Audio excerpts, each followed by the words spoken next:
காலையில் எழுந்தவுடன் நம்முடைய உள்ளங்கையை பாருங்க. காலையில் எழுந்த உடனே கண்ணாடியை பாருங்க, நம்ம முகத்தை நம்மளே பாருங்க. நமக்கு பிடிச்ச இஷ்ட தெய்வத்தை பாருங்க. அன்றைய நாள் முழுவதும் இனிமையான நாளா இருக்கும் அப்படின்னு நிறைய பேர் சொல்றத கேட்டிருப்போம்.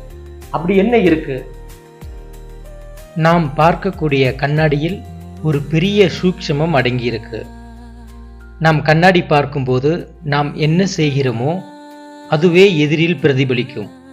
அதுபோலத்தான் நம் வாழ்க்கையில் நாம் செய்யும் ஒவ்வொரு செயலும் மீண்டும் மீண்டும் நம்மை தேடி வரும். ஒரு செயல் நிகழும் போது எதிர்வினை நடக்கும் என்பது அறிவியல். அதுதான் விதியும். அதைத்தான் நாம் கர்மா என்று சொல்கிறோம். நாம் அன்புடன் இருக்கும்போது மீண்டும் அன்பான தருணங்கள் பல மடங்காக நம்மை வந்தடையும். நாம் கோபமுடனும் வெறுப்புடனும் இருந்தால் அதுதானே நம்மை ஆட்கொள்ளும். இன்று முதல் கண்ணாடி முன் நம் முகத்தை பார்க்கும்போது கண்முன்னே வருவது அன்பும் கருணையுமாக இருக்கட்டும். அன்பை கொடுப்போம், அன்பை பெற்று இன்பமாய் வாழ்வோம்.